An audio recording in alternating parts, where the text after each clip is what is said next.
vous équalisez, la plupart du temps, vous allez importer un équaliseur directement sur votre piste d'intérêt. Dans notre exemple, nous manquons de brillance sur notre guitare et notre voix.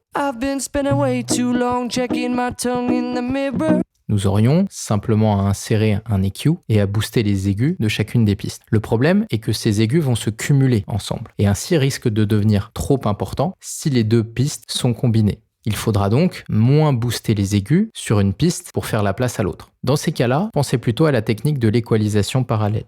L'idée consiste à envoyer les deux pistes dans une piste retour et d'ajouter ces aigus en parallèle. Dans ce cas-là, nous allons pouvoir mieux contrôler les aigus ajoutés. Pour cela, nous allons créer une piste retour, la renommer, l'appeler aigu et envoyer à fond les deux pistes à l'intérieur. Cette piste-là va avoir comme rôle d'équaliser en parallèle le signal et de rajouter cette équalisation parallèle à notre signal d'origine.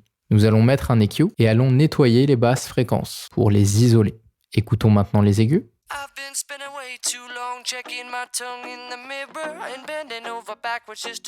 Nous allons ensuite rajouter de l'aigu.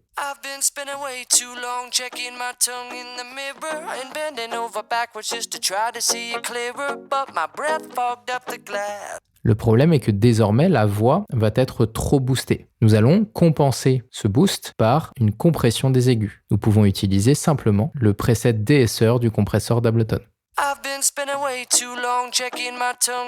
Et allons baisser le seuil pour voir ce compresseur réagir au S.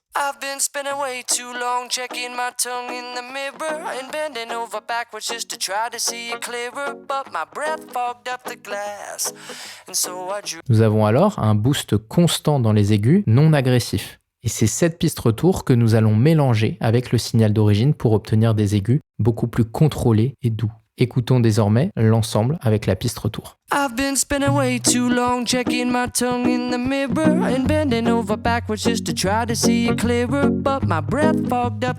Sans. Avec.